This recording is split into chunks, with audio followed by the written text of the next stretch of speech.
नमस्कार, मैं हूं सर्वमित्र और हरियाणा विशेष में आप सभी का स्वागत है। हरियाणा विशेष में आज हम बात करेंगे हुड्डा की राह पर खट्टर, सिर्फ 38 दिन में हटा दिए गए कासनी। मतलब क्या खट्टर सरकार भी पिछली सरकार की तरह आईएएस अफसर प्रदीप कासनी को ज्यादा दिन एक जगह पर नहीं टिकने देगी? हालांकि मुख्य सचिव का कहना है कि प्रशासनिक कारण से तबादला हुआ है और इससे ज्यादा अभी कुछ नहीं है। समय के साथ अगर कुछ होगा तो पता चल जाएगा। वहीं बीजेपी नेता भी इसे प्रशासनिक मामला बता रहे हैं। मुख्यमंत्री का क्या कुछ कहना है वो भी आपको सुनाएंगे, लेकिन सिर्फ 38 दिन में ही तबादला कर देना, दाल में कुछ काला तो जरूर है। उसी पर हम चर्चा करेंगे कि हुड्डा सरकार में बार बार तबादलों का दंश झेल चुके आईएएस अफसर प्रदीप कासनी को क्या इस सरकार में वैसा ही नाम मिलेगा? हुड्डा सरकार में प्रशासनिक सुधार आयोग के सचिव के नाते सेवा के अधिकार आयोग और राज्य सूचना आयोग में सदस्यों की नियुक्ति के तरीके पर सवाल खड़े कर कासनी चर्चा में आए थे। तब हुड्डा सरकार ने प्रदीप कासनी का तबादला कर दिया था। तो भाजपा ने तब कासनी की तरफदारी करते हुए हुड्डा सरकार पर उन्हें तंग करने के आरोप लगाए थे। लेकिन अब कासनी के तबादले पर बीजेपी सरकार घिरती दिखाई दे रही है।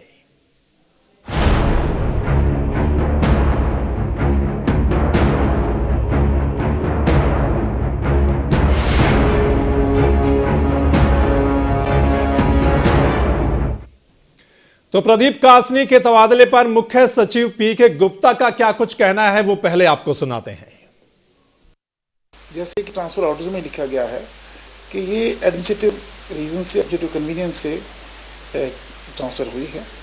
अब उसमें आगे इससे ज़्यादा डिटेल्स इस वक्त मेरे लिए कहना उचित नहीं है, मुनासिब नहीं है। वो टाइम के साथ अगर कोई बात हुई वहीं मुख्यमंत्री मनोहर लाल खट्टर से जब इस बारे में पत्रकारों ने सवाल पूछा तो उन्होंने क्या कुछ कहा वो भी आप सुन लीजिए। अलग अलग समय पर अलग अलग विषय होते हैं। कहीं उन्होंने कोई बात अच्छी कही है तो उसका हम उपयोग करेंगे, और कहीं उनकी कोई गलत बात रही है तो उसके लिए प्रशासनिक निर्णय वो भी करेंगे। कुछ ठीक है, कुछ गलत है, सब बातों को ध्यान रखेंगे। तो आपने सुना क्या कुछ कहना है मुख्यमंत्री का इस पर और मुख्य सचिव का। मुख्य सचिव बता रहे हैं कि प्रशासनिक प्रक्रिया है, उसके तहत यह तबादला किया गया है। लेकिन मुख्यमंत्री ने जो बात कही है आप समझ गए होंगे कि उनकी अच्छी बातों को हम अपनाएंगे। अगर कोई अफसर अच्छी बात बोलता है तो हम अपनाएंगे, लेकिन अगर गलत है तो फिर कुछ प्रशासनिक प्रक्रिया होगी। मतलब कुछ ना कुछ गड़बड़ी जरूर है। इसी पर आज हम चर्चा करेंगे, क्योंकि पिछली सरकार में भी बहुत ज्यादा तबादले हुए थे प्रदीप कासनी के। उसके पीछे की वजह क्या रही वो भी इस चर्चा में शामिल होगा। चर्चा में उस वक्त आए थे जब नियुक्तियां हुई थी राज्य जो सेवा आयोग है उसमें और सूचना का अधिकार आयोग है उसमें नियुक्तियां हुई थी। उसको लेकर सवाल खड़े किए थे प्रदीप कासनी ने। उस समय चर्चा में आए थे और उसके बाद तबादला कर दिया था हुड्डा सरकार ने। तब बीजेपी ने कहा था कि हुड्डा सरकार ठीक नहीं कर रही है इस अफसर के साथ, कि जो ईमानदार अफसर है उसको तंग किया जा रहा है। लेकिन अगर अब 38 दिन के बाद ही अगर तबादला किया जाता है तो आखिरकार फिर वजह क्या है वो भी कम से कम सामने आनी चाहिए। चलिए इसी पर चर्चा करेंगे और मेरे साथ जो मेहमान शामिल हैं मैं आपको बता दूं, वीरेंद्र सिंह चौहान जी मेरे साथ हैं, बीजेपी के मीडिया सह प्रभारी हैं। मेरे साथ डॉक्टर सुरेंद्र धीमान जी मौजूद हैं, कार्यकारी संपादक हैं एवं तहलका हरियाणा के। हमारे साथ और भी मेहमान जुड़ेंगे कांग्रेस की ओर से भी और इनेलो की ओर से भी। चर्चा जारी करते हैं। डॉक्टर साहब, सबसे पहले आप ही के पास आना चाहूंगा। काफी लंबे समय से आप जानते हैं, जब से शायद एसडीएम थे प्रदीप कासनी, उसके बाद आईएएस बने हैं और कई पदों पर रहे और इतनी तबादले हुए, आप अच्छे से जानते हैं। ये जो अभी सवाल उठ रहे हैं कि 38 दिन में ही सरकार ने क्यों बदल दिया? अगर सरकार के इतने विश्वास पात्र थे, अच्छा पद भी दिया उनको गुड़गांव में, फिर 38 दिन में ही क्यों बदल दिया? इसके पीछे कई सवाल खड़े हो रहे हैं। हालांकि मुख्य सचिव कह रहे हैं कि प्रशासनिक मामला है। देखो, मैं एक तो प्रदीप कासनी के साथ साथ रेवाड़ी के डीसी को भी बदल दिया है। अभी आदेश उसके जारी हो गए हैं, आरसी वर्मा को भी हटा दिया गया उपायुक्त पद से जी, और एसडीएम उनको भी हटा दिया है जी। मनीष नागपाल को एसडीएम रेवाड़ी लगाया है और एक आरसी वर्मा की जगह दूसरे नए 2009 बैच के डायरेक्ट आईएएस अफसर हैं उनको डीसी लगाया है जी। गुड़गांव के मंडल आयुक्त का भी कार्यभार रोहतक के कमिश्नरों को दिया है जी। ये 3 अफसरों का तबादला एक मामले से जुड़ा है जी। वो क्योंकि एससीएस के लिए आईएएस सर्विस बोर्ड नहीं होता है, सभी प्रकार जो आईएएस अफसर हैं या आईपीएस अफसर हैं या आईएफएस अफसर हैं, हाँ। ऑल इंडिया सर्विस के जो बैचेज के जो अफसर होते हैं, हाँ हाँ इनको तबादला और नियुक्ति करने के लिए हरियाणा सरकार ने इसी साल 2014 में सर्विस बोर्ड गठित किए। ओके। आईएएस के लिए भी सर्विस बोर्ड है, आईएफएस के लिए भी और आईपीएस के लिए भी। ओके। और किसी अफसर का तबादला से पहले ये रिकमेंड करता है बोर्ड, सर्विस बोर्ड। ओके। और उसकी सर्विस बोर्ड की रिकमेंडेशन को, उसकी सिफारिश को मुख्यमंत्री स्वीकार करते हैं और उसके बाद अफसर का तबादला होता है। ओके। तो एक तो मैं जानकारी देने के लिए अपने दर्शकों को ये बता दूं कि आईएएस प्रदीप कासनी का गुड़गांव के मंडल आयुक्त से तबादला करने का आदेश भी सर्विस बोर्ड ने सिफारिश की है उसकी। और आज जो डीसी हटाए गए हैं आरसी वर्मा की जगह जो नए डीसी लगाए हैं उसके आदेश भी, एससीएस के लिए कोई जरूरी नहीं था सर्विस बोर्ड है। जी। ये मामला जुड़ा है गुड़गांव मंडल के तहत रेवाड़ी और बावल की जो जमीन का अधिग्रहण का अवार्ड सुनाया गया था उससे जुड़ा है। जी। हालांकि मुख्यमंत्री और मुख्य सचिव ने ऑन द रिकॉर्ड जो कहा है वो आपने सुना दिया, लेकिन ऑफ द रिकॉर्ड जो जानकारी अंदर की है वो मैं बता रहा हूं आपको अंदर की क्या मामला है। हाँ। अंदर के दो मामले हैं। क्योंकि मंडल हमने जब भूमि अधिग्रहण के बारे में इसी प्लेटफार्म पर यहीं पर एवं तहलका भी चर्चा की थी, तो उस दिन हमने बताया था और हमारे साथ जो किसान जुड़े थे हाँ। उन्होंने भी बताया था कि हमारे पास किस तरीके से एक ही आसपास की जमीन का अगर 1 एकड़ का भाव 1,65,65,00,000 रुपए दिया गया है तो दूसरी जमीन का 1 एकड़ का भाव 45 लाख रुपए दिया है। ऐसा क्यों? यही एक सबसे बड़ी एम्बिग्यूटी इस मामले में निकल के आई। ओके।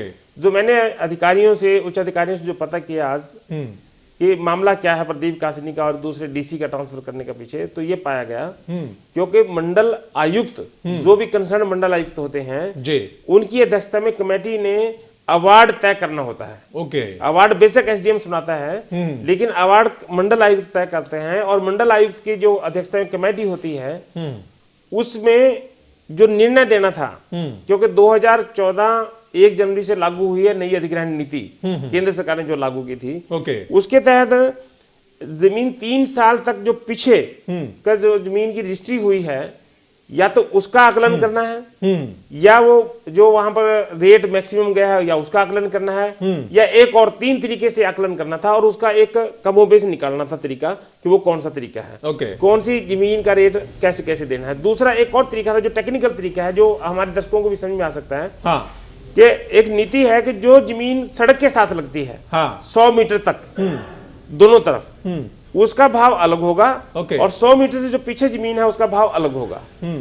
लेकिन जो तकनीकी रूप से जो जानकारी मिली है उसमें ये मिला कि वो भाव शायद उसमें एक जैसा बना दिया गया।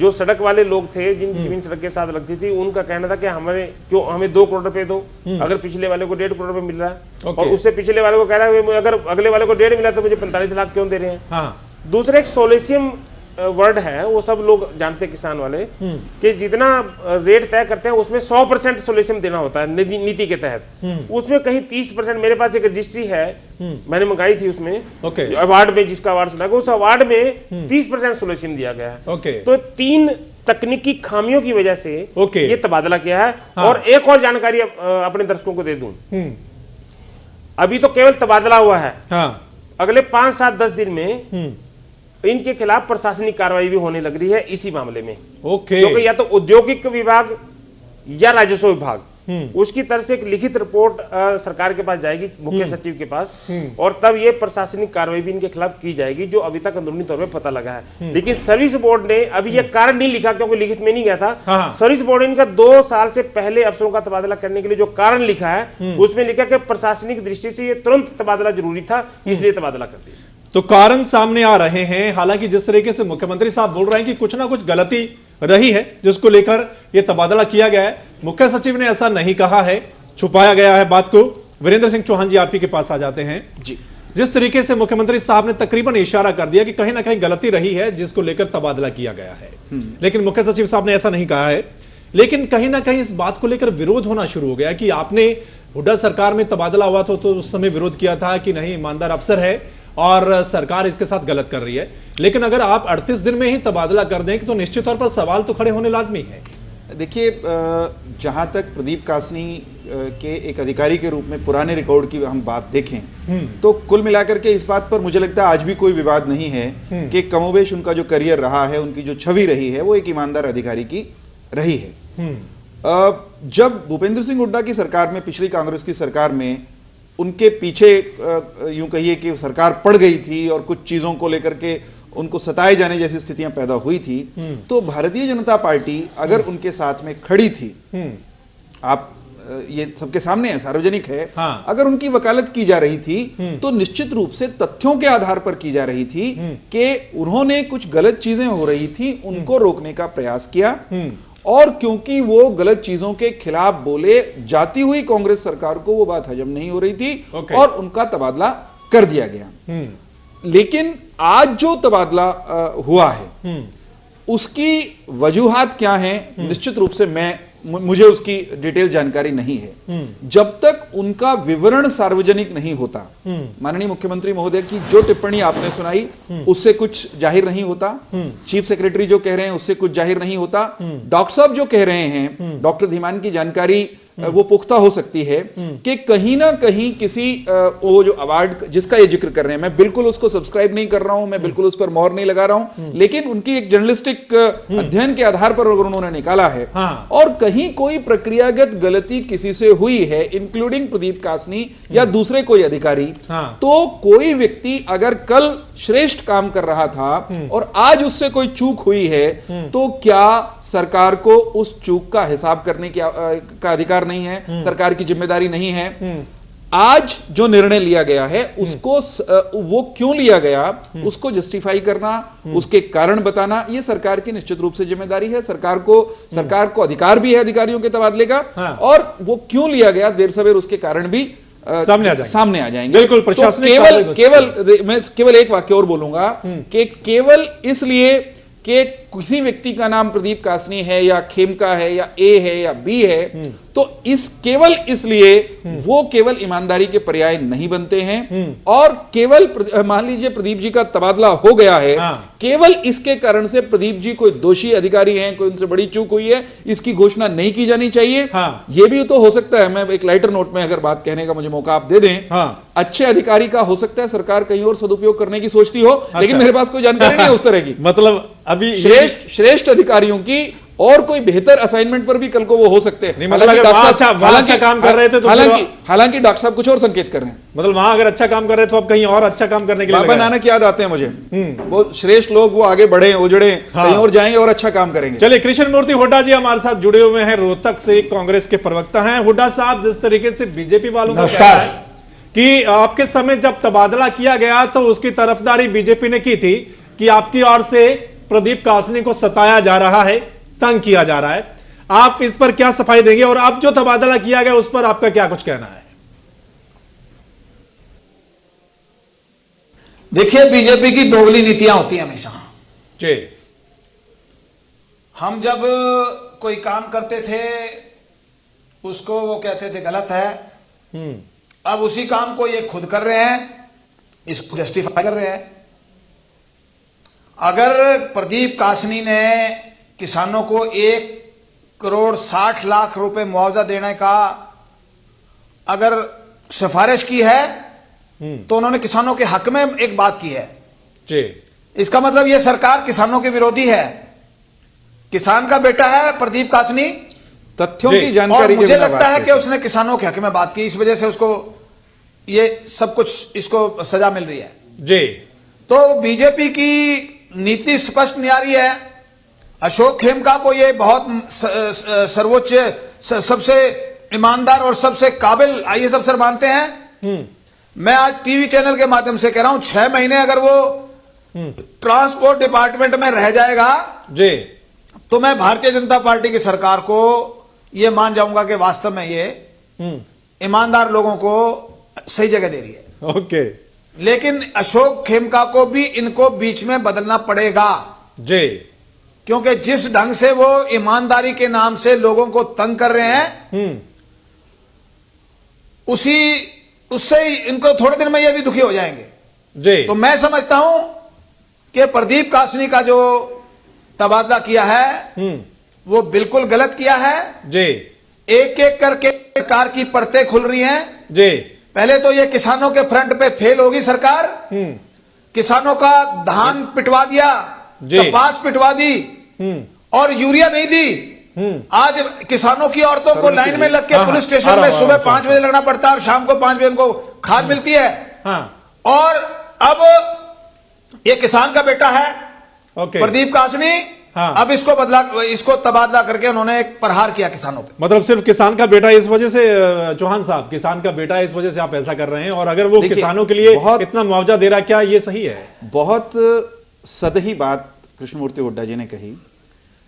मैं ये कह रहा हूं प्रदीप कासनी के तबादले से जुड़े तथ्य सतह पर आ जाएं, उसमें सरकार गलती पर हो, ये हमको कोस लें, स्वीकार करेंगे, ये हमें कटघरे में खड़ा करें, हम जवाब देंगे। परंतु तथ्यों को जाने बिना और केवल सियासत करना और अब ये ढूंढ लेना कि किसान का बेटा था इसलिए तबादला कर दिया। प्रदीप कासनी उस दिन किसान का बेटा नहीं था जब 1.5 दर्जन या 2 दर्जन या 3 दर्जन उस व्यक्ति के तबादले हुए। प्रदीप कासनी उस दिन किसान का बेटा नहीं था जिस दिन इन्होंने जाते जाते उसको सताया। अशोक खेमका, अगर हम अशोक खेमका का कल को तबादला कर देंगे तो ये हमको फिर ये कहेंगे कि अशोक खेमका बहुत ईमानदार थे। अभी हाल अशोक खेमका को ये अपने प्रमाण पत्र से जज करना चाहते हैं। मेरा ये कहना है, मैं फिर ये इन्होंने जो बात कही ये अपने टेलीविजन पे कई बात को ध्यान में रखें, मैं भी टेलीविजन पर ये बात कह रहा हूं कि अगर प्रदीप कासनी या किसी भी अधिकारी को गलत कारणों से स्थानांतरित किया जाना या सताया जाना इस सरकार में साबित हो, उसके लिए हम जवाबदेह होंगे। परंतु आज बिना किसी प्रमाण के, बिना किसी तथ्य के अगर कांग्रेस के प्रवक्ता किसान का बेटा या इस तरह के नारे देकर के विषय को की दिशा बदलना चाहते हैं, तो मैं यही कहूंगा केवल सियासत कर रहे हैं, कोरी सियासत कर रहे हैं। और हरियाणा के लोग समझते हैं कि किसान के सच्चे हितैषी कम से कम कांग्रेसी नहीं हो सकते। चलिए, सतीश नांदल जी हमारे साथ बने हुए हैं, रोहतक से ही इनेलो के प्रवक्ता हैं। सतीश नांदल जी, जब पिछली बार हुड्डा सरकार ने तबादला किया उस समय भी आप विपक्ष में थे और अब भी आप विपक्ष में हैं।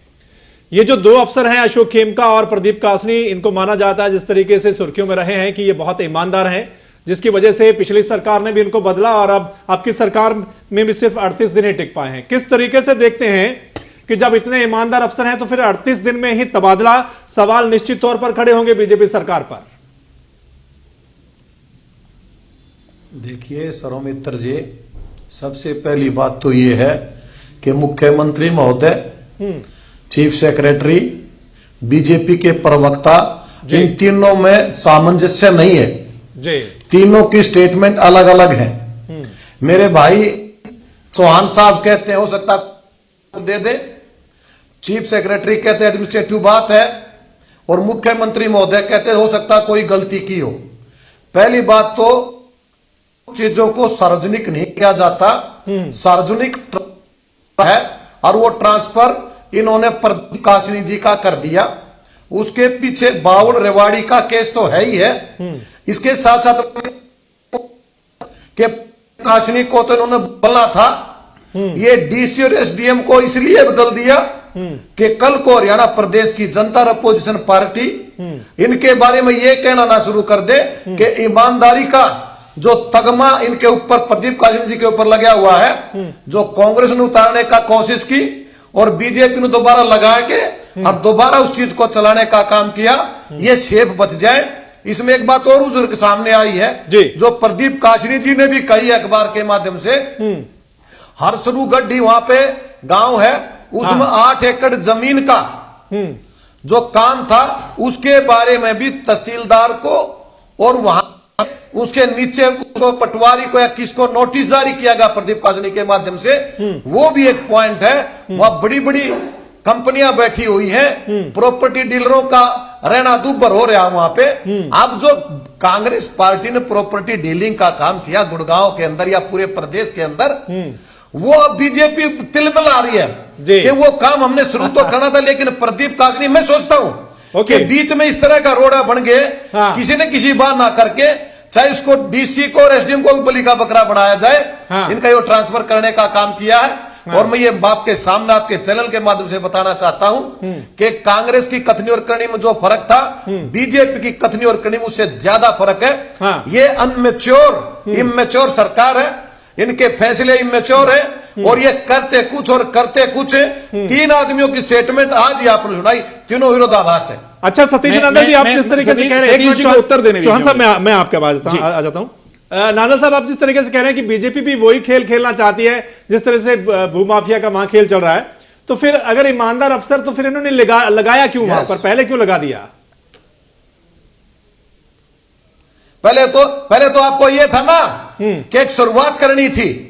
शुरुआत करने के बाद जब आपको यह पता लगा कि सरकार ने कांग्रेस ने तो वहां जो कुछ किया, हम कहीं उसे वंचित ना रह जाए, और जो ये शख्स वहां पे बैठा हुआ है ये आपकी मनमाफी काम नहीं करेगा, इस करके इनको निकाल फेंकना बहुत जरूरी है। और अकेला निकालते तो दिक्कत आती। आप डीसी को और उसको भी उसका बलि का बकरा बनाया, जब किसानों को बावड़ के अंदर आपने वो कैंसिल ही कर दिया। एक जो आपने रिक्वायरमेंट करी थी वो आपने कैंसिल ही कर दी। चलिए, तो जिस तरीके से नादल साहब कह रहे हैं और धीमान साहब जिस तरीके से पहले कह रहे हैं कि वहां रेवाड़ी के डीसी को भी बदला गया है और एसडीएम का भी तबादला कर दिया गया है, ये आदेश जारी हुए हैं सरकार की ओर से कि इसमें 3 अफसरों का तबादला हो गया है। कल प्रदीप कासनी का हुआ था और आज उसी जो बावल अधिग्रहण मामले को लेकर जो मामला सामने आ रहा है कि वहां के डीसी और एसडीएम का भी तबादला हो गया है, और जिनकी नियुक्ति की गई है वहां पर डीसी के तौर पर या एसडीएम के तौर पर, उनको कहा गया है कि आप कल ज्वाइन कर लीजिए वहां पर जाकर। तो ये एक नई जानकारी है, धीमान साहब भी कह रहे थे।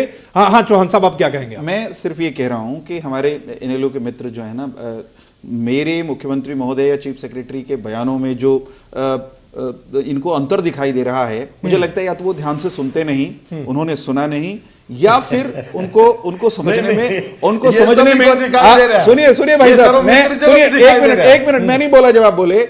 आपके समझने की शक्ति पर मुझे कोई संदेह नहीं है, लेकिन समझने की चाह पर संदेह हो सकता है, क्योंकि सियासत का मामला है। मेरा सिर्फ ये कहना है, मुख्यमंत्री महोदय ने से जो प्रश्न, सुनिए मुझे पूरा करने दीजिए। मुख्यमंत्री महोदय से जो प्रश्न पूछा गया उन्होंने उसका उत्तर दिया।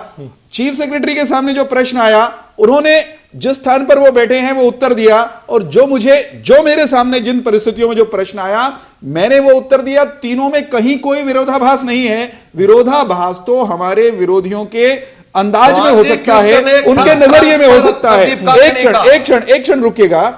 दूसरी बात ये कि हमारी कथनी और करनी का जो सवाल है, कम से कम इंडियन नेशनल लोकदल को उस पर सवाल नहीं उठाना चाहिए। इंडियन नेशनल लोकदल एक ऐसी पार्टी है जो निरंतर किसानों के नाम पर वोट प्राप्त करती रही, सत्ता में आती रही, और इसी पार्टी को श्रेय जाता है हरियाणा में निहत्थे किसानों पर गोलियां चलवाने का। निहत्थे आंदोलनकारी उन किसानों पर गोलियां चलवाने का इनको श्रेय जाता है, अपयश जाता है, जिनको इन्होंने ये कहा था कि भैया बिजली के बिल मत भरना, बिजली के बिल हम आएंगे तो माफ कर देंगे। हम पर सवाल मत उठाइए।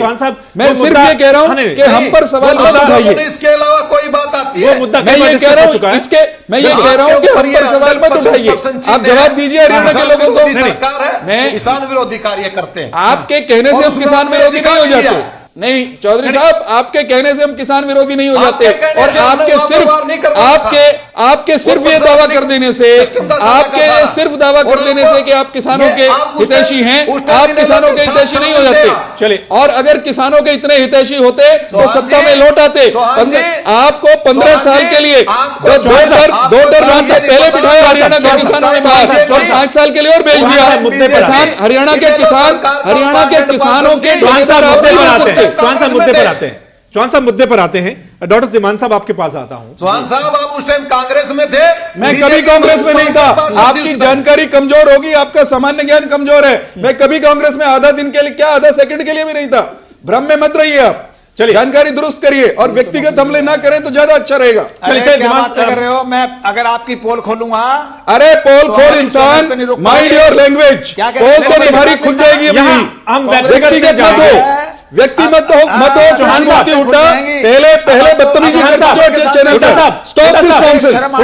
मैं अगर पोल खोलूंगा तो फिर मैं कह रहा हूं चले जाओगे। चौहान साहब, आप इस चौहान चैनल साहब, पे कह रहे हो इस व्यक्ति को रोको जाना नहीं, चाहिए। हम व्यक्तिगत नहीं जाएंगे। हुड्डा साहब, व्यक्तिगत परिवार- यहाँ आरोप और किसी मुझे पर भी नहीं ऐसा लगाएंगे। कोई- यहाँ पर जो मुद्दा है उसी पर बात करेंगे। बदतमीजी डॉक्टर साहब, मैं सहन नहीं आपके पास आ रहा हूँ। कांग्रेस से नौकरी डॉक्टर साहब, लेके- बदतमीजी सहन नहीं करेंगे किसी की। हद है। हुड्डा साहब, आपको हुड्डा शर्म साहब, आनी शर्म चाहिए। शर्म यहाँ आनी चाहिए। व्यक्तिगत आरोप हम किसी पर भी नहीं लगाएंगे। चाहिए। हमारी चर्चा का मुद्दा कुछ और है, हम जिस उसी मुद्दे पर पर चर्चा बात करें। करनी हो, हिम्मत ज्यादा से अच्छा होगा बात करो। क्योंकि समय बहुत कम है हमारे पास। कितने लोगों डॉक्टर साहब, मैं आपके पास आ रहा हूँ। जिस मुद्दे पर बहस करना है उस पर बहस करने की मैं हिम्मत चाहूंगा कि करो। हुड्डा साहब की और चौहान साहब की आवाज कम कर दी जाए। हद है, कमाल है। डॉक्टर साहब, मैं आपके पास आ रहा बातें कर रहे हूँ। हो? डॉक्टर साहब, जिस तरीके से नांदल साहब भी कह रहे हैं कि जो एक अखबार में छपा है कि शायद प्रदीप कासनी साहब कह रहे हैं कि जो उन्होंने हरसरू में जमीन माफिया और निजी कंपनियों की सांठगांठ को उजागर किया, शायद कुछ उस वजह से भी उनको तबादला किया होगा। क्या देखते हैं, क्या ये भी वजह एक हो सकती है? देखो, मेरा काम है तथ्य सामने रखना। हाँ हाँ, जब प्रदीप कासनी का हुड्डा सरकार में तबादला हुआ था, मैंने तब भी तथ्य रखे थे। आज फिर दोहराऊंगा। हाँ हाँ, आज भी प्रदीप कासनी का तबादला हो, तब भी तथ्य रख रहा हूं। हाँ, हाँ। अभी ये तथ्य कागजों में आने हैं। हाँ। इंटरनली क्या तैयार हो रहा है, मैंने उसकी जानकारी दे दी, एडवांस में जानकारी दे दी। हाँ हाँ, ये जो बात आज मैं कह रहा हूं, ये कागजों में आने वाला है। ऐसी जब ये सूचना आयोग के मामले में जब सूचना आयुक्त लगाए गए थे, फूड कमीशन में जिसमें RS दिन चेयरपर्सन बने हैं वो लगाए गए थे और उनके सदस्य लगाए गए थे, और ऐसे ही right to service commission Hooda सरकार के टाइम में बनाया गया था, उसके चीफ कमिश्नर और दूसरे जो आयुक्त हैं वो लगाए गए थे। जी बिल्कुल। उस पे प्रदीप कासनी उस वक्त प्रशासनिक सुधार आयोग के सचिव थे। हाँ हाँ, फाइल उनके थ्रू जानी थी। हाँ, उन्होंने इस बात पे एतराज जताया था कि ये प्रक्रिया ठीक नहीं अपनाई गई। प्रक्रिया उस वक्त भी ठीक अपनाई गई थी या नहीं अपनाई गई थी, ये तो अब कोर्ट का विषय है, हाई कोर्ट में मामला चला गया। लेकिन उस वक्त भी मैंने बताया था कि राज्यपाल ने अपने उस फाइल पे लिखा, मैंने अपने उसको आंखों से देखा था, जिसमें राज्यपाल ने लिखा था कि इनको शपथ ग्रहण मुख्यमंत्री भूपेंद्र सिंह हुड्डा करवा दें। अपने हाथ से उनको पावर डेलीगेट की थी। और उस वक्त भी बड़ा ये वो मामला चर्चा में बिल्कुल आया आया था, था। प्रदीप कासनी का क्यों तबादला हाँ किया। हाँ, उस वक्त के मुख्यमंत्री तब भी उन्होंने खेमका और प्रदीप कासनी के मामले में कहा यह प्रशासनिक मामला है। और आज भी दिल्ली में जब पत्रकारों ने पूर्व मुख्यमंत्री भूपेंद्र सिंह हुड्डा से पूछा, आज भी उन्होंने ये कहा कि प्रशासनिक मामला है प्रदीप जी। कासनी का। जी, लेकिन एक मुख्यमंत्री या पूर्व मुख्यमंत्री को ये बातें कहना बहुत आसान होता है, क्योंकि प्रशासनिक मामले के पीछे बहुत कुछ छिपा होता है। हाँ हाँ, जैसे नांदल साहब ने कहा वो भी बिल्कुल सही है। जो गढ़ी हरसरू का जो मामला उन्होंने बताया, वो निचली जो अदालत है, जिला अदालत है, हाँ। डिस्ट्रिक्ट कोर्ट है, डिस्ट्रिक्ट कोर्ट ने वो कुछ निचले जो जिन लोगों के हक में इंतकाल किए गए हैं, जमीन की गई है, उनके हक में फैसला दे रखा है। उन्होंने दूसरी पार्टी ने उसको हाई कोर्ट में चैलेंज किया, तो हाई कोर्ट ने उस पर स्टे कर किया है। ओके, इन बिटवीन तहसीलदार ने और DRO ने और जो निचले वाले पटवारी और कानूनगो हैं, उन्होंने वो जमीन उन मालिकों के हक में कर दी जो डिस्ट्रिक्ट कोर्ट ने जिनके हक में कहा था। प्रदीप कासनी में जाते ही उस मामले को उठाया और चीफ सेक्रेटरी को कहा कि ये FIR इनके खिलाफ तहसीलदार के खिलाफ FIR दर्ज की जाए, जो निचले और उसमें शामिल उनके खिलाफ FIR दर्ज की जाए और DRO के खिलाफ एक्शन लिया जाए और इनसे वो सारी शक्तियां वापस ले ली जाए। ओके, ये डिविजनल कमिश्नर के हाथ में होता है, रेवेन्यू का जो मामला डिवीजन के मामले में होता है वो उनके हाथ में होता है, हाँ, हाँ। पावर छीनना बिल्कुल। तत्कालीन। एक तीसरा मामला जो नांदल साहब ने उठाया, वो हम सबको इसमें, चाहे हम पार्टी बाजी से ऊपर उठ के अगर बात करेंगे, हाँ। गुड़गांव की जमीन कितनी महंगी है वो सारे देश को पता है। बिल्कुल। गुड़गांव में कितने CLU होते हैं सबको पता है।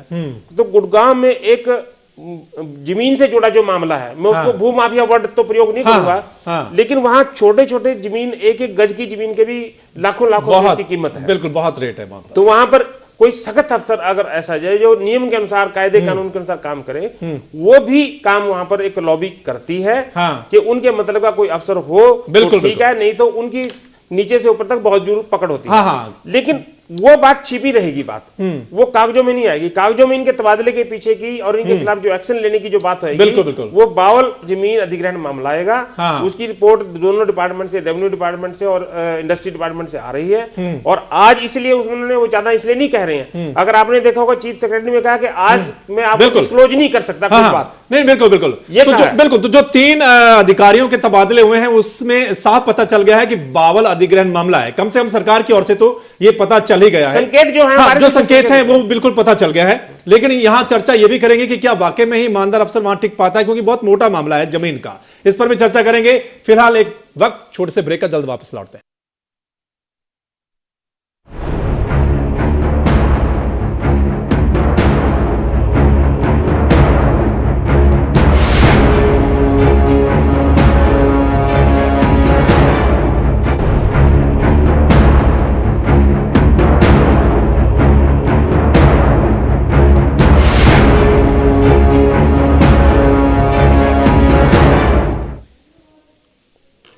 ब्रेक के बाद आप सभी का स्वागत है दोस्तों। चर्चा हमारी जारी है। प्रदीप कासनी का तबादला कर दिया गया 38 दिनों में, लेकिन साथ ही के साथ आज 2 और अफसरों का तबादला हुआ है, जो डीसी हैं रेवाड़ी के और एसडीएम, और उनकी जगह नए अफसर भी लगा दिए गए हैं और उनको कहा गया है कि कल दोपहर से पहले आप वहां पर ज्वाइन कर लीजिए। मामला साफ हो गया है सरकार की ओर से तकरीबन कि जो बावल अधिग्रहण के मामले में जो अवार्ड दिए गए किसानों को, उसको लेकर यह सब कार्रवाई हुई है। लेकिन आरोप लग रहे हैं कि अगर ईमानदार अफसर हैं तो फिर 38 दिनों में क्यों हटाया गया, इस पर भी वार पलटवार का सिलसिला जारी है। चौहान साहब आपके पास आते हैं जी। चौहान साहब, क्या लगता है कि वाकई में जिस तरीके से सतीश नांदल जी भी कह रहे हैं कि वहां पर जो एक लॉबी काम करती है, जिस भूमाफिया है या जितने सीएलयू के रेट हैं, बहुत ये सभी को पता है, क्या वाकई में ही कहीं ईमानदार अफसर को लेकर कि वहां पर उनको टिकने नहीं दिया जाता या फिर कुछ और वजह रहती है? देखिए, मैं गुड़गांव का मामला या उस क्षेत्र का जो एनसीआर का इलाका है, वहां पर भूमि को लेकर के पिछली सरकार ने जो जिस तरह का माहौल बनाया, उससे कोई इनकार नहीं कर सकता। हमारी सरकार ये इस संकल्प के साथ आई है, ये कहते हुए हम लोगों ने लोगों से जनादेश मांगा था और हम उस बात पर कमिटेड हैं आज कि जो गोरख धंधे पिछली सरकार में शुरू हुए थे, हम उन पर अंकुश लगाने के लिए प्रतिबद्ध हैं। हम उस दिशा में बढ़ रहे हैं। ये कहना कि वहां कोई ईमानदार अफसर टिक ही नहीं पाएगा, ये बहुत जल्दबाजी है इस तरह का निष्कर्ष निकाल देना। और 38 दिन में तबादला अगर प्रदीप कासनी जी का हो गया है, इसका अर्थ ये नहीं है कि भाई वहां वो उनको किसी इस कारण से हटा दिया गया कि वो कहीं गलत लोगों के खिलाफ हथियार लेकर के खड़े हो गए थे, इसलिए उनको हटा दिया गया और गलत लोगों के लिए रास्ते खोल दिए। ऐसा कुछ नहीं। लेकिन वो जो जिस तरीके से बोल रहे हैं, जिस तरीके से कौन बोल रहे हैं, कौन बोल रहे हैं? जैसे अखबार में आ रहा है कि जमीन माफिया और निजी कंपनियों की सांठगांठ को जाकर किया, मेरा ये कहना, उन्होंने नोटिस दिया। सुनिए, हाँ, हर अधिकारी की इस सरकार में भी और पूर्व की सरकारों में भी ये ड्यूटी है कि वो जो भी गलत काम करने वाले हैं, भू माफिया हैं, किसी भी तरह के माफिया हैं, उनको उजागर करें। संभव है, मेरे पास तथ्य नहीं है, डॉक्टर साहब के पास ज्यादा तथ्य हो सकते हैं, संभव है प्रदीप कासनी जी ने उस दिशा में कदम उठाए हो, उनका स्वागत और अभिनंदन किया जाएगा। मुख्यमंत्री जी की अगर आपने टिप्पणी सुनी हो, उन्होंने कहा उन्होंने अच्छे काम भी किए होंगे, उनको नकारा नहीं जा सकता, उनको अपनाया भी जाएगा, उस दिशा में कदम उठाया जाएगा। परंतु एक प्रश्न मेरा ये भी आपसे भी है, प्रतिपक्षियों से भी है कि क्या कोई व्यक्ति प्रदीप कासनी या अशोक खेमका या कोई, मैंने फिर दोहराऊंगा, कोई XYZ हो जाने से सदा के लिए वो सही निर्णय करेगा? इस बात का कोई प्रमाण, इस बात का कोई सर्टिफिकेट उसको नहीं मिल जाता। प्रदीप कासनी भी मनुष्य हैं, प्रदीप कासनी भी एक हार्ड मास के जीव हैं, एक अधिकारी हैं, गलती उनसे भी हो सकती है और किसी और से भी हो सकती है। तो क्या इसलिए कि प्रदीप कासनी अतीत में सब कुछ ठीक करते रहे हैं, आज उनसे कोई गलती हुई है तो क्या सरकार प्रशासनिक निर्णय लेने के लिए अधिकृत नहीं है, उसको अधिकार नहीं है? और केवल प्रदीप कासनी के तबादले से इतना बड़ा निष्कर्ष निकाल लेना कि हुड्डा की राह पर मनोहर सरकार, मैं समझता हूं ये जाती है, जल्दबाजी है। लेकिन चौहान साहब, अगर वो सही काम कर रहे हैं, जिस तरीके से मुख्यमंत्री का भी कहना है, हम उनका स्वागत करेंगे, तो क्या सिर्फ अवार्ड के नाम पर उनका तबादला कर देना, उसको ठीक भी तो किया जा सकता है?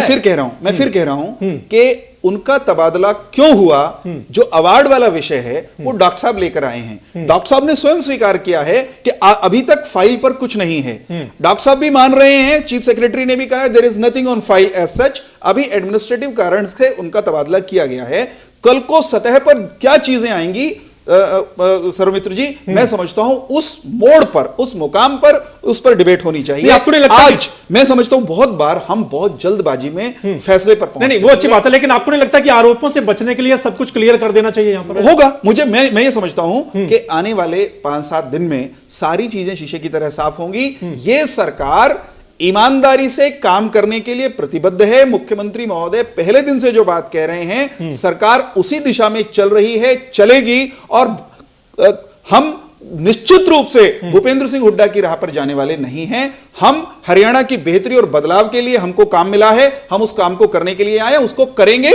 सर, बहुत जल्दबाजी में हमें पत्र मत दीजिए। थोड़ा सा बाकी फिर हमारे हुड्डा साहब और नांदल साहब के पास जाएंगे। हाँ, ये जो चौहान साहब ने एक टिप्पणी की है कि हुड्डा की राह पर खट्टर पे इनको ऐतराज है। हुड्डा की राह पे खट्टर का मतलब सिर्फ अफसरों के तबादले के ऊपर है जी, कि अगर किसी अफसर का 35 दिन या 49 दिन या 60 दिन में तबादला किया जाता है, 2 साल से पहले तबादला किया जाता है। ऑल इंडिया सर्विस रूल में किसी भी IAS अफसर का, IPS अफसर का या IFS अफसर का 2 साल से पहले तबादला नहीं किया जा सकता, नियम है। अशोक खेमका ने जब उनको तबादला किया गया, बार बार इसी रूल का हवाला दिया था कि 2 साल से पहले नहीं किया जा सकता। प्रदीप कासनी को जब तबादला किया गया था हुड्डा सरकार में, तब उन्होंने भी यही हवाला टेलीविजन पे दिया था। 2 साल से पहले अगर किसी का तबादला करना है तो जो ऑल इंडिया सर्विस के लिए जो सर्विस बोर्ड बना है वो अपनी सिफारिश करेगा और कारण के साथ करेगा। अब क्योंकि उनके पास कारण नहीं अभी आज की डेट में लिखा, उन्होंने लिखा प्रशासनिक दृष्टि से जरूरी है। हाँ, कारण बता देना चाहिए। कारण 2 साल से पहले करने के लिए लिखना पड़ेगा, इसको हम 2 साल से पहले क्यों लगा रहे हैं। हाँ। लेकिन कुछ बातें मौखिक भी होती हैं, कुछ बातें लिखित में भी होती हैं। यस। सर्विस बोर्ड के जो अधिकारी हैं 3 लोग हैं, चीफ सेक्रेटरी है और सेक्रेटरी पर्सनल है और FCR है, 3 ही अफसर हैं उसमें जो सिफारिश करते हैं। हाँ। मेरी बात हुई है अधिकारियों से, मैंने कहा उसमें वैलिड रीजन क्यों नहीं लिखा आपने। हाँ। कि हम इनका तबादला बावल जमीन अधिग्रहण में तकनीकी खामी की वजह से कर रहे हैं। तो उन्होंने कहा कि नहीं, अभी हमने प्रशासनिक दृष्टि से हमें लगा के अभी तुरंत वहां से हटाना जरूरी है, एक भी दिन वहां पर रखना इनको जरूरी नहीं है, तुरंत हटाना जरूरी है इन अधिकारियों को, इसलिए हमने उनका तबादला किया। डॉक्टर साहब की बात को काटूंगा नहीं, एक वाक्य केवल जोड़ूंगा। इन्होंने कहा 2 साल से पूर्व अगर तबादला किया है तो इसलिए एक प्रश्न उठा है। मेरा यह मानना है 2 साल से पूर्व तबादला अगर किया है और 38वें दिन में किया है, कोई इससे तो कोई इनकार नहीं कर सकता, तो उसकी जो आवश्यक प्रोसीजरल तकनीकी जो पक्ष हैं उन सारे पक्षों को मुझे ये लगता है, मेरा विश्वास है कि उनको फॉलो किया होगा। नहीं किया होगा तो सरकार जवाब दे।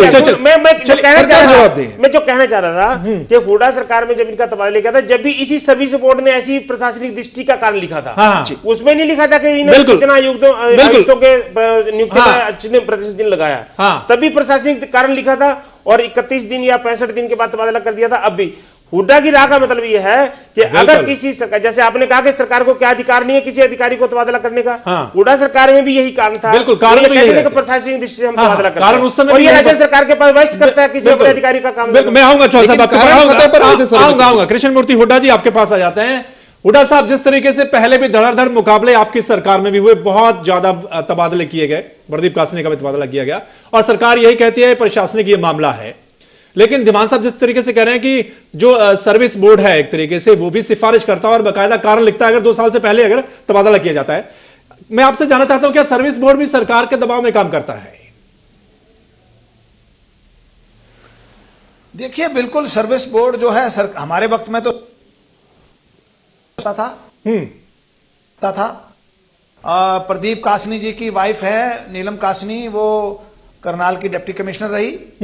आजकल डिप्टी कमिश्नर अगर किसी को लगाए तो किसी अच्छे अधिकारी को लगाया जाता है जी। और 10 बरस मैं समझता हूं कि प्रदीप कासनी को भी और नीलम कासनी को भी अच्छी पोस्टिंग मिली जी, कभी पोस्टिंग खराब नहीं मिली उनकी। हुड्डा सरकार ने कभी किसी अफसर को किसी के साथ जोड़ा नहीं।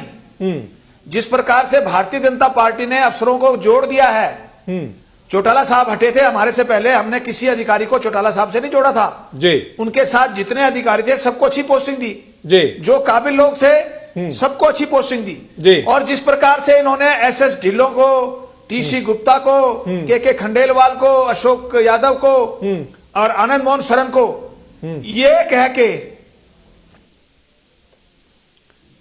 जी बोलिए लाइन लगाया गया है।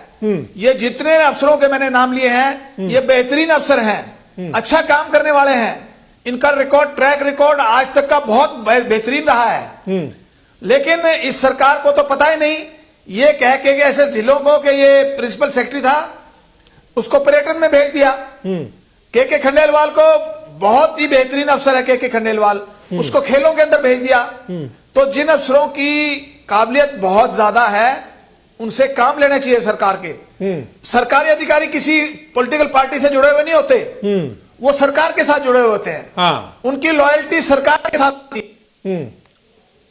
जी जी, मैं की कुर्सी से 1 मिनट चौहान साहब मैं आऊंगा आपके पास, नांदल साहब से एक बार जवाब लेने। हाँ, तो जिस प्रकार से इन्होंने इनको तो पता ही नहीं है, ना तो मुख्यमंत्री को पता कि क्या करे, ना इनके मंत्रियों को पता, और ये जो प्रवक्ता ये भी माशाल्लाह उसी राह पे चल रहे हैं जिस प्रकार से। हम व्यक्तिगत नहीं जाएंगे। नांदल साहब मैं आपके पास आता हूं। नांदल साहब, ये भी अंदाजा लगा रहे हैं जी। नांदल साहब, मैं आप ही से जानना चाहता हूं, निश्चित तौर पर जो अधिकारी होते हैं सरकार के अधीन काम करते हैं, जैसा सरकार आदेश देती है, मुख्यमंत्री आदेश देते हैं, वैसा ही किया जाता है। और जिस तरीके से धीमान साहब कह रहे हैं कि हालांकि खुलकर जवाब नहीं दिया हुड्डा साहब ने कि जो बोर्ड बनाया जाता है जिसमें 3 मेंबर हैं, निश्चित तौर पर सरकार जैसा चाहेगी वैसा किया जाएगा, तो कारण नहीं बताएगा। इसको आप किस तरीके से देखते हैं? कारण तो बताना चाहिए था अगर 2 साल से पहले तबादला किया गया। मैं तो बड़ा ताज्जुब मान रहा हूँ, आप इसको एक बोर्ड का नाम देते हैं जी। ये तो कोई भी चीफ सेक्रेटरी उसके वो कोई एफसी है, कोई जो भी इसके मेंबर है वो गवर्नमेंट के अंडर काम करते हैं, मुख्यमंत्री के अंडर काम करते हैं। और मुख्यमंत्री जी ने ऑर्डर करवा के उनका ट्रांसफर कर दिया, 2 साल पहले ट्रांसफर हो गया, बोर्ड के पास फाइल जाती है, उसमें प्रोसीडिंग्स होती है।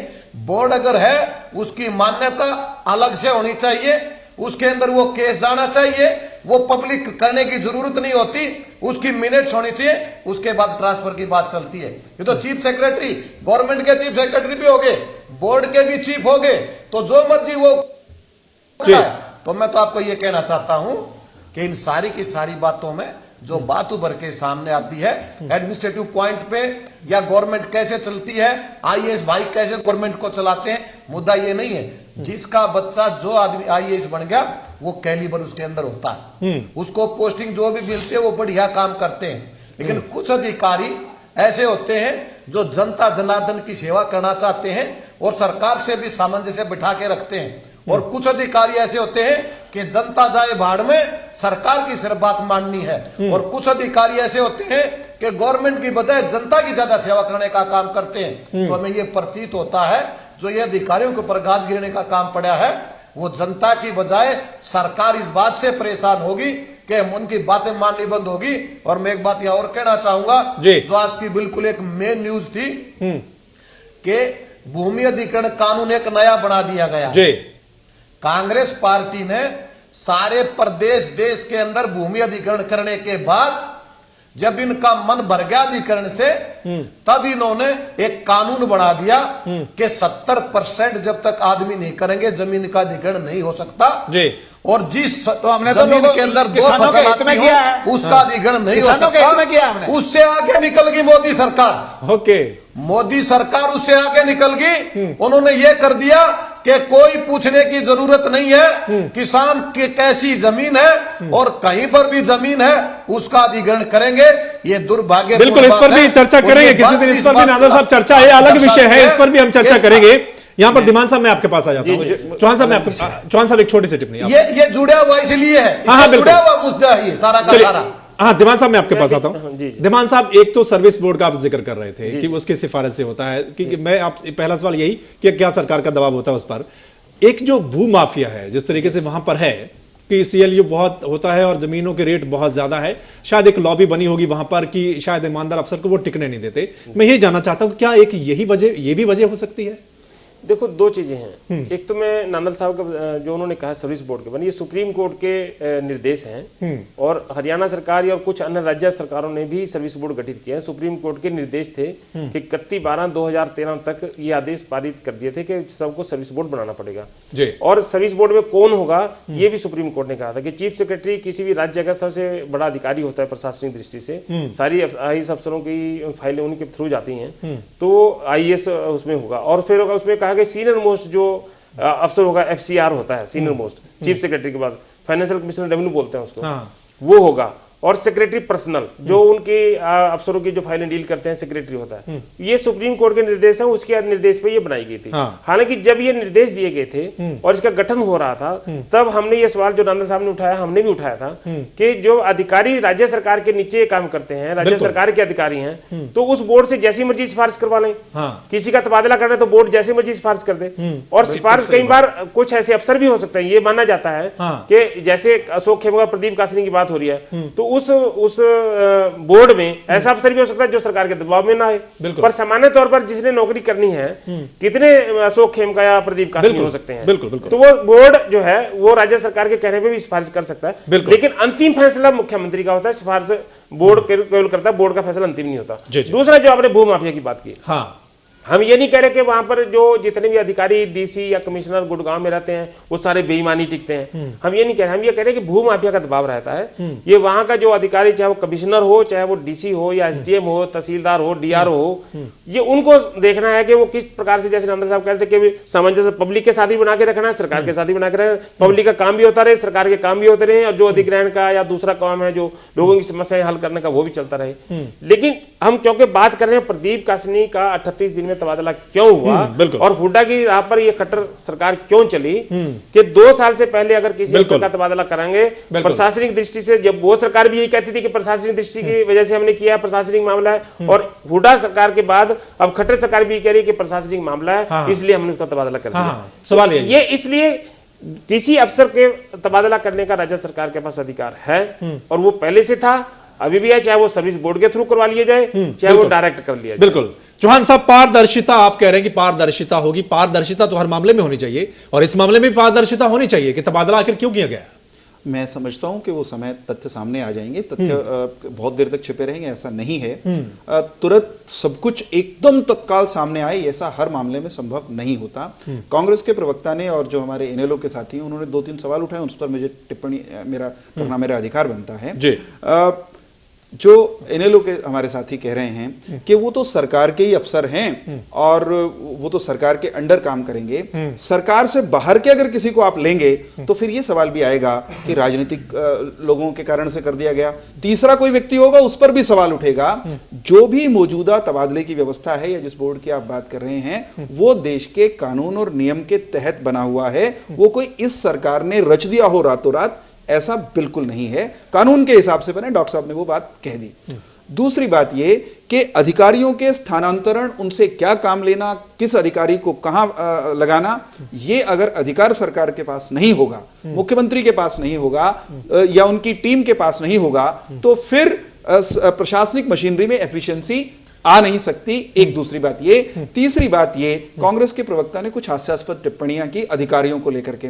शायद कृष्णमूर्ति हुड्डा या उनकी पार्टी इस उम्मीद में थी कि नई जो सरकार आएगी, जो अधिकारी इन्होंने जहां लगा रखे थे वो यूं के यूं रहेंगे, इस तरह की अपेक्षा करना मैं समझता हूं ये ख्याली पुलाव पकाने वाली बात है। दूसरी बात ये, इन्होंने ये कहा, इन्होंने अधिकारियों के नाम लेकर कहा, हालांकि नहीं होनी चाहिए, नाम लेकर के किसी की चर्चा ना हो तो अच्छा है, व्यक्तियों की बात भी ना हो तो अच्छा है, ये बार बार व्यक्तिगत होते हैं वो भी ना करें तो बहुत अच्छा है। परंतु इन्होंने अशोक यादव का जिक्र किया। अशोक यादव को इन्होंने कहा बहुत अच्छे अधिकारी हैं। अगर अशोक यादव, कृष्णमूर्ति जी इतने अच्छे अधिकारी थे तो आपकी सरकार जब आई थी तो आते ही उस व्यक्ति को रोहतक के डिप्टी कमिश्नर के स्थान पर उसको कहां आपने भेजा था, कितने दिन उसको अज्ञातवास में या वनवास में भेजा था? आप उस बात को स्वीकार करिए। ऐसे ही 3 साल पूरे होना पर्याप्त नहीं है और 3 साल पूरे इतने ही योग्य व्यक्ति थे जितने आप बता रहे हैं वो होंगे। मैं उनकी योग्यता पर सवाल नहीं उठा रहा हूं। अगर वो व्यक्ति इतना ही योग्य है तो इतना ही योग्य वो व्यक्ति है तो किसी और प्लम पोस्ट पर आप बिठा देते, किसी प्लम होती अगर कोई है तो। ये इस तरह की बातें नहीं करनी चाहिए। इस सरकार का,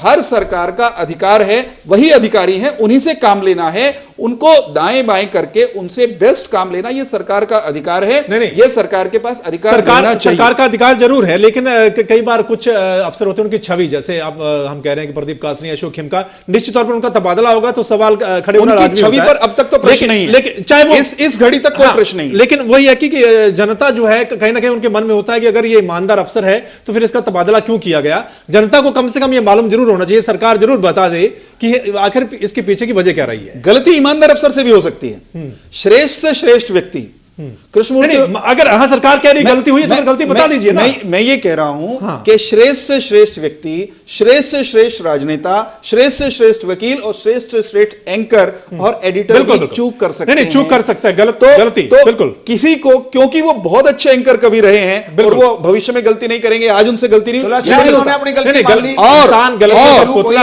गलती कभी भी हो सकती है, किसी से भी होती है। बिल्कुल।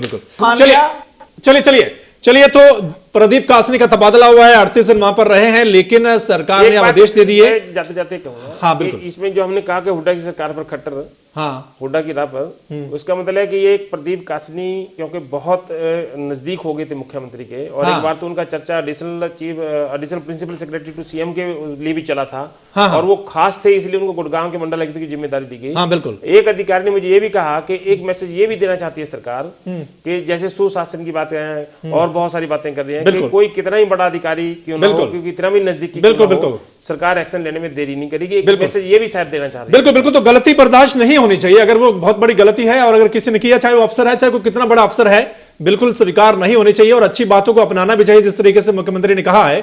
और साफ हो गया, अगर 3 अधिकारियों का तबादला हुआ है तो ये बावल वाला, भूमि अधिग्रहण वाला ही मामला है। सभी मेहमानों का बहुत बहुत शुक्रिया इस चर्चा में शामिल होने के लिए। इस खास चर्चा में इतना ही, लेकिन आप बने रहे हेमंत तहलका हरियाणा के साथ।